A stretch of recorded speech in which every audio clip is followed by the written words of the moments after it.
salaamaaleykum mbokk yi nuyu naa leen dama ñëw ñu jàngatandoo ak yéen ci li nga xam ni mooy kàddu mag moomu muy wax njariñ loo fekkee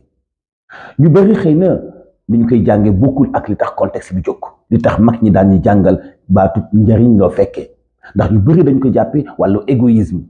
ndax dañu ni fokk nga égoïste pour mën a consommer kàddu boobu di njariñ loo fekkee ndax tey yaa ngi lekk tàndarma ji ngay lekk bayoo ko yaa ngi dëkk ci bâtiment tabaxoo ko yaa ngi jàng ci école tabaxoo ko yaa ngi naan ndoxum teen gasoo ko ñi ko gasoon fekki wuñu ko est-ce que ñooñu dañoo perte déedéet ñooñu fekki wuñu njëriñ bi mais njëriñ baa ngi leen di fekki fa ñu nekk bii mag ñi doon lépp njëriñ loo fekkee dañu ci génne woon sadaqatul jaariya muy ki gas teen ki tabax jàkka ki tabax école ki tabax dëkkuwaay ki jëmbat tàndarma ki jëmbat ay màng ki def ay garab ki defar ay tali ak ay yoon fii ak ñu ngi jëfandikoo jumtukaay yooyu fii ak ñu ngi koy jëfandikoo kon ñi foog ni bi wolof di wax njariñ loo fekke daf ko dugal ci contexte sadaqatu jaariya wala waqf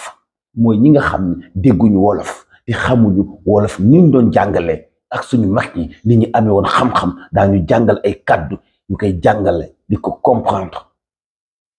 seen émission Al Hikayat tey dañu bëgg a comprendre lan la wolof jublu woon ci li nga xam ni mooy njëriñ loo fekkee liñ ci jublu woon mooy bu njëkk da nga daan gis koo xam ni day wane ak njàmbaar ba tax mu ni fii nga xam ne 2 fan laa ciy xëy ci sama tool pour defar ko 1 fan laa fiy xëy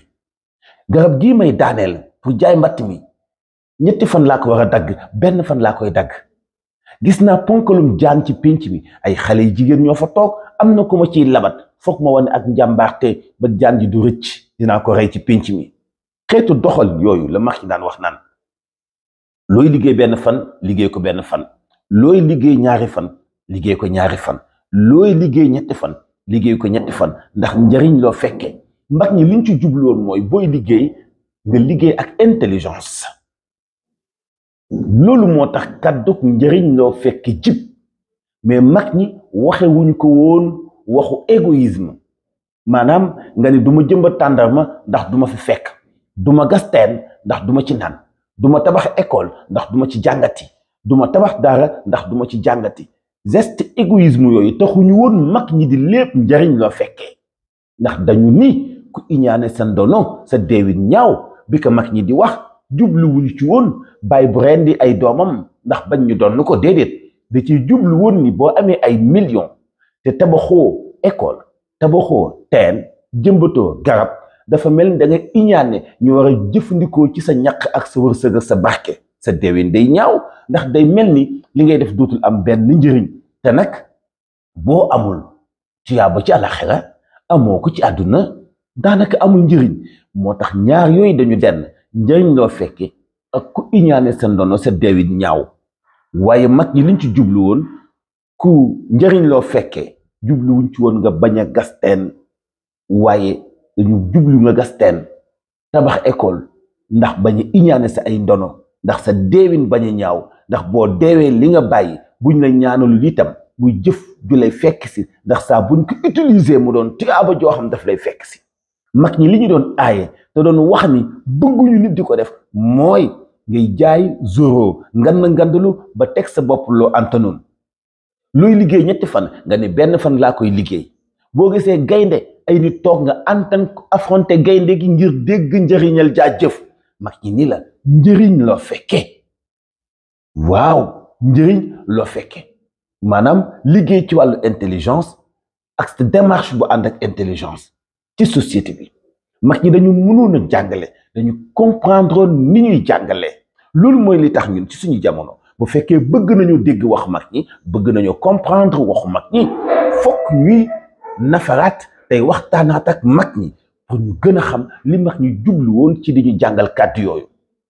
bu ñuy wax njëriñ loo fekkee jubluwuñu ci woon égoïsme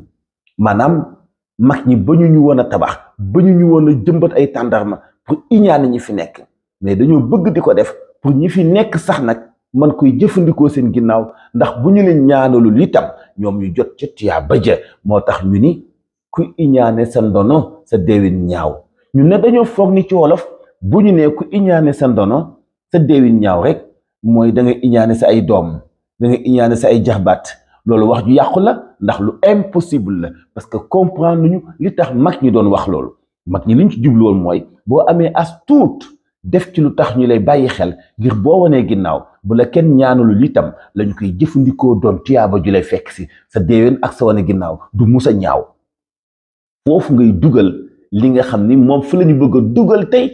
njariñ loo fekkee njariñ loo fekkee nag dañ ci jublu woon sax booy def nga defee ko de façon intelligence ba nga xamante ni bii doo lor sa bopp baa ngay lor kaneen moo tax di comprendre mag ñi ak seeni ay lépp ak seeni ay kàll lu am solo la loolu nekkoon seen émission Hikayat chaque jour quelques minutes ngir décortiquer li ñu mag ñi jàngal ñu am sens d'écoute bu baax pour comprendre xam ni mag ñi daawuñu wax ci hasard waaye lu nekk dañ ko doon natt ci wàllu contexte dañ ko doon natt ci wàllu tolluwaay dañ doon xool itam lu ñu koy méngaatleel ci wàllu jëf-jëf tey nag suñu jamono li ñu tàmm mooy ni ñu ko bëgg a déggee la ñu koy déggee